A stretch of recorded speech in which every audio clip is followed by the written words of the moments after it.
I, John Fitzgerald Kennedy, do solemnly swear that you will faithfully execute the office of President of the United States. that I will faithfully execute the office of President of the United States And will, to the best of your ability, and will, to the best of my ability, preserve, protect, and defend the Constitution of the United States. preserve, protect, and defend the Constitution of the United States. So help you God. So help me God.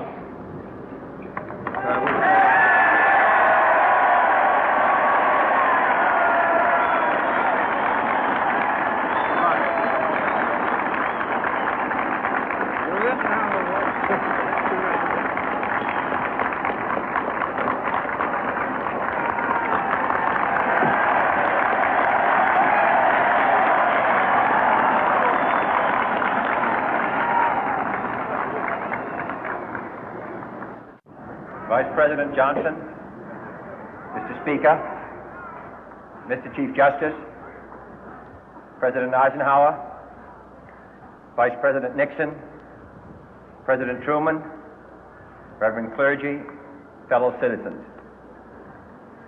We observe today not a victory of party, but a celebration of freedom, symbolizing an end as well as a beginning, signifying renewal as well as change. For I have sworn before you and Almighty God the same solemn oath our forebears prescribed nearly a century and 3/4 ago. The world is very different now, for man holds in his mortal hands the power to abolish all forms of human poverty and all forms of human life. And yet the same revolutionary beliefs for which our forebears fought are still at issue around the globe. The belief that the rights of man come not from the generosity of the state, but from the hand of God. We dare not forget today that we are the heirs of that first revolution. Let the word go forth from this time and place to friend and foe alike that the torch has been passed to a new generation of Americans born in this century, tempered by war, disciplined by a hard and bitter peace, proud of our ancient heritage, and unwilling to witness or permit the slow undoing of those human rights to which this nation has always been committed and to which we are committed today at home and around the world.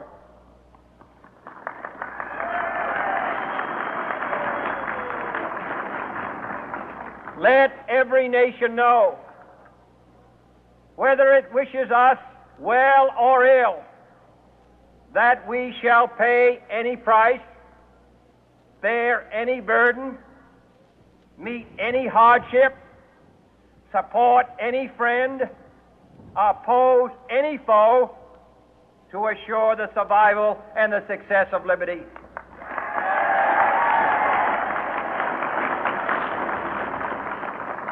This much we pledge and more. To those old allies whose cultural and spiritual origins we share, we pledge the loyalty of faithful friends. United, there is little we cannot do in a host of cooperative ventures.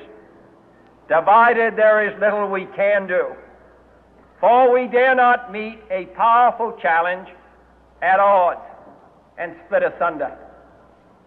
To those new states whom we welcome to the ranks of the free, we pledge our word that one form of colonial control shall not have passed away merely to be replaced by a far more iron tyranny.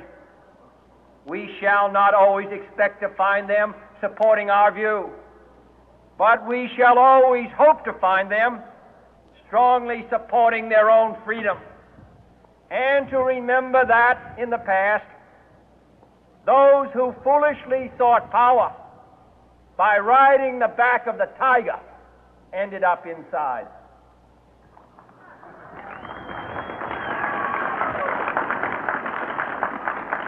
To those people in the huts and villages of half the globe struggling to break the bonds of mass misery, we pledge our best efforts to help them help themselves for whatever period is required, not because the communists may be doing it, not because we seek their votes, but because it is right. If a free society cannot help the many who are poor, it cannot save the few who are rich.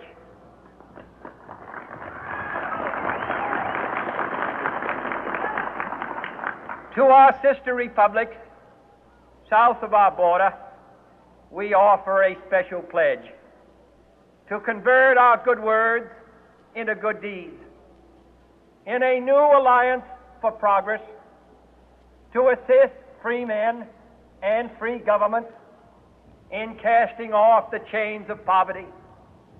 But this peaceful revolution of hope cannot become the prey of hostile powers. Let all our neighbors know that we shall join with them to oppose aggression or subversion anywhere in the Americas. And let every other power know that this hemisphere intends to remain the master of its own house.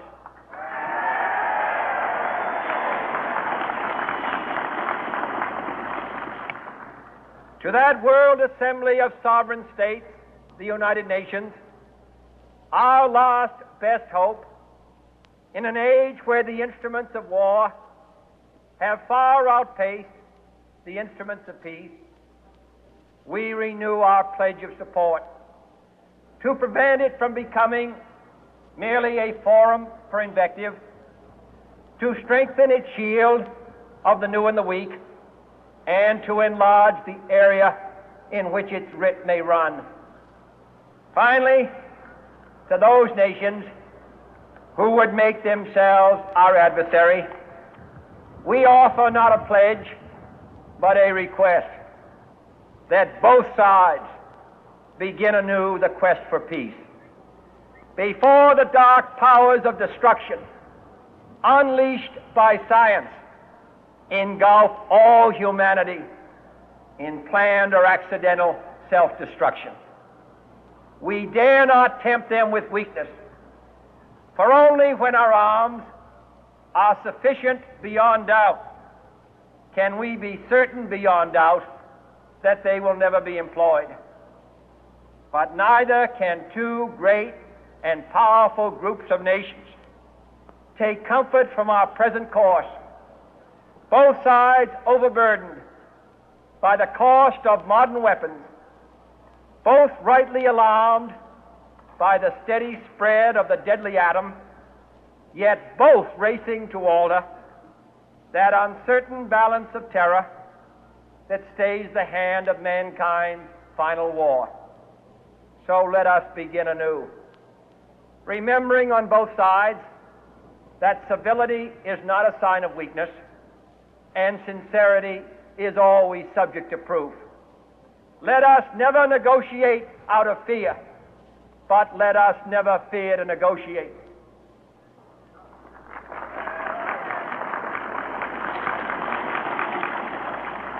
Let both sides explore what problems unite us, instead of belaboring those problems which divide us. Let both sides, for the first time, formulate serious and precise proposals for the inspection and control of arms, and bring the absolute power to destroy other nations under the absolute control of all nations.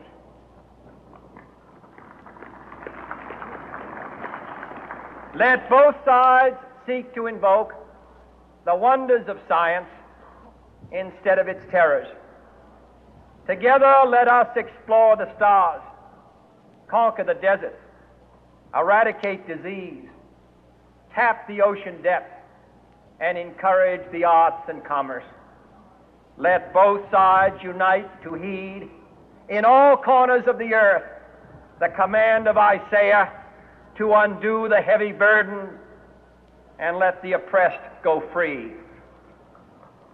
And if a beachhead of cooperation may push back the jungle of suspicion, let both sides join in creating a new endeavor, not a new balance of power, but a new world of law, where the strong are just and the weak secure and the peace preserved.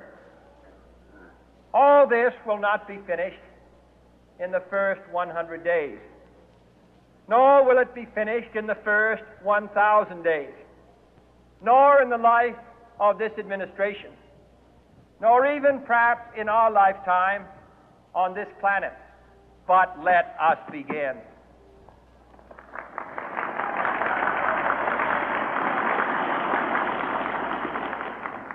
In your hands, my fellow citizens, more than mine, will rest the final success or failure of our course. Since this country was founded, each generation of Americans has been summoned to give testimony to its national loyalty. The graves of young Americans who answered the call to service surround the globe.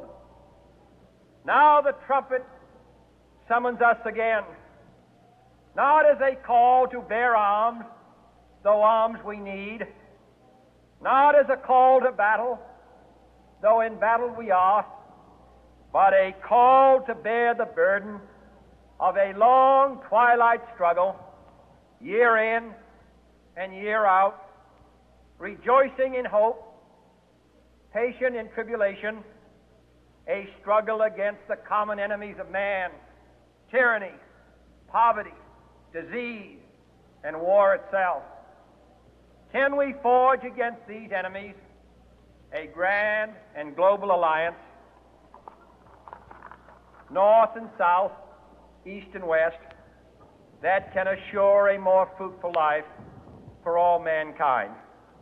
Will you join in that historic effort?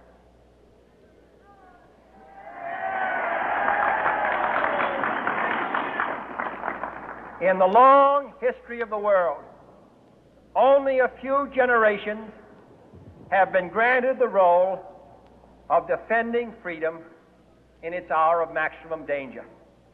I do not shrink from this responsibility. I welcome it.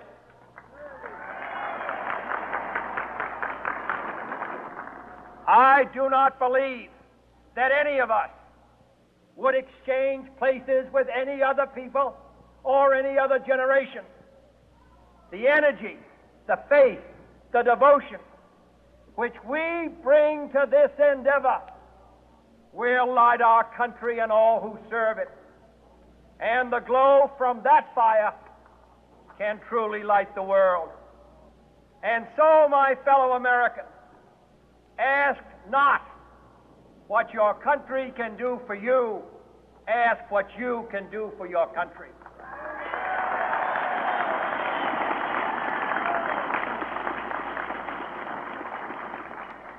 My fellow citizens of the world, ask not what America will do for you, but what together we can do for the freedom of man.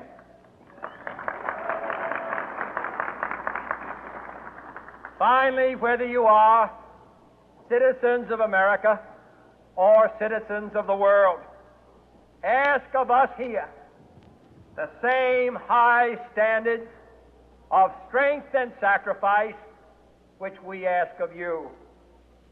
With a good conscience, our only sure reward, with history the final judge of our deeds, let us go forth to lead the land we love, asking His blessing and His help, but knowing that here on earth God's work must truly be our own.